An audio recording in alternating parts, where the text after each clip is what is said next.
कमाल का ताना दिया मंदिर में भगवान ने कि हमेशा मांगने ही आते हो, कभी मिलने भी आ जाया करो।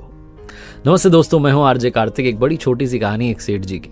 बहुत पैसा था, बहुत सारे बिजनेस चल रहे थे और जैसे जैसे बिजनेस बढ़ते जा रहे थे उनकी भक्ति प्रभु में बढ़ती जा रही थी। लेकिन समस्या ये थी कि सेठ जी के पास में, उस व्यापारी के पास में समय नहीं था कि भगवान की भक्ति करें। तो बहुत सारे मंदिर तो उन्होंने बनवाए, लेकिन वो स्वयं कभी पूजा करने के लिए गए नहीं। उन्होंने मंदिरों में पुजारी रख दिए और पुजारियों को नियुक्त कर दिया कि भैया आपको सुबह शाम की पूजा करनी है। तो घर में बैठ करके वो प्रसन्न हो जाते थे कि चलो साहब मंदिर बना दिए हैं, पुजारी जो है अपनी पूजा कर रहे हैं। लेकिन एक बार उनके बिजनेस में बहुत बड़ा घाटा हुआ। वो ऐसे संकट में फंस गए जहां उन्हें 100 करोड़ रुपए की आवश्यकता थी। और जब उन्हें लगा कि अब हर तरफ से घिर चुका हूं, पैसा कहीं से अरेंज नहीं हो पा रहा है, तो याद आया कि मैंने इतने सारे मंदिर बनाए हैं, भगवान को प्रसन्न किया है, चलो चल करके उन्हीं से मांग लेते हैं। तो सुबह सुबह इस बात का व्यापारी ने ध्यान रखा कि सुबह सुबह बोनी वाला जो समय है उसमें जाना है। सबसे पहले भगवान से मैं ही बात करूं, कोई और आकर के कुछ मांग ले, भगवान का मन खराब हो जाए। तो इसलिए सबसे पहले ब्रह्म मुहूर्त में जग करके निकल गए। लेकिन जब पहुंचे अपने बनाए हुए एक मंदिर में, तो देखते हैं कि उनसे पहले लाइन में आकर के एक भिखारी खड़ा हुआ है। सेठ जी का दिमाग खराब हो गया कि इस भिखारी ने आकर के पता नहीं क्या ये मांगेगा और पता नहीं भगवान का जो है मन खराब ना कर दे, उनकी इच्छा ही खराब हो जाए, क्या पता वो मुझे देना दे। तो उसके पीछे खड़े हो गए। भिखारी के पीछे जाकर के उसने नजर पलट के देखा, भिखारी ने तो उसे दिखा कि सेठ जी आए। अब सेठ जो थे वो ये सोच रहे थे कि भिखारी क्या मांगने आया, इसको क्या चाहिए।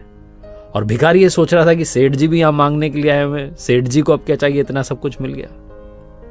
जैसे ही मंदिर में पट खुले तो भिखारी ने भगवान से कहा कि प्रभु सिर्फ 100 रुपयों की आवश्यकता है, मेरी पत्नी बीमार है, कुछ दवा का प्रबंध हो जाता तो इलाज चल जाता और मेरी पत्नी ठीक हो जाती।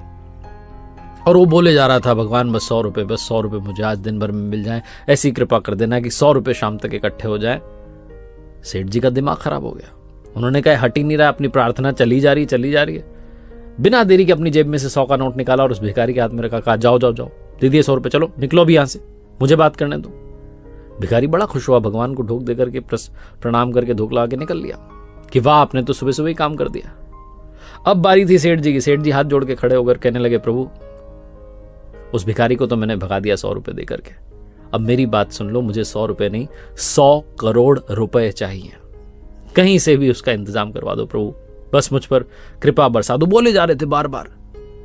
तो कमाल ये हुआ कि मूर्ति में से भगवान प्रकट हुए और कहने लगे कि तूने एक भिखारी से तो मेरा पीछा छुड़वा दिया, उसे 100 रुपये दे करके, अब मुझे तुझसे भी बड़ा भिखारी ढूंढना पड़ेगा जो आए और तुझे 100 करोड़ रुपए दे करके तुझसे मेरा पीछा छुड़वा दे। सेठ जी की आंखों में आंसू आ गए। कहने लगे, प्रभु ऐसा क्यों कह रहे हैं। भगवान ने कहा, बस यही तो सच है, तुमने इतने मंदिर बनवाए, इतना सब कुछ करवाया, लेकिन कभी मिलने नहीं आए। आज भी आए हो तो तब आए हो जब तुम्हें कुछ मांगना है। मैं प्रेम का भूखा हूं, बस मिलने ही चले आते तो इतना बड़ा संकट आने नहीं देता।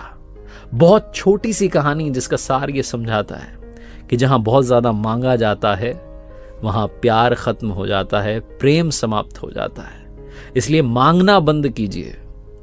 अगर मांगना ही चाहते हैं तो बस सब्र मांग लीजिए कि प्रभु मुझे धैर्य दीजिए, सब कुछ मैं अपने दम पर करूंगा, बस मुझे सब्र दे दीजिए और आपकी कृपा बनाए रखिए। और जब भी आप जाएं, आप जिस भी नाम से उन्हें पुकारते हैं, जब भी आप उनके दर पर जाएं तो उनसे मिलने के लिए जाएं, उनसे मांगने के लिए ना जाएं। एक बार फिर से वही बात जो अक्सर आपसे कहता हूं, ऊपर वाले के आशीर्वाद के साथ, अपनी मेहनत के साथ, अपनों के प्यार के साथ कर दिखाओ कुछ ऐसा कि दुनिया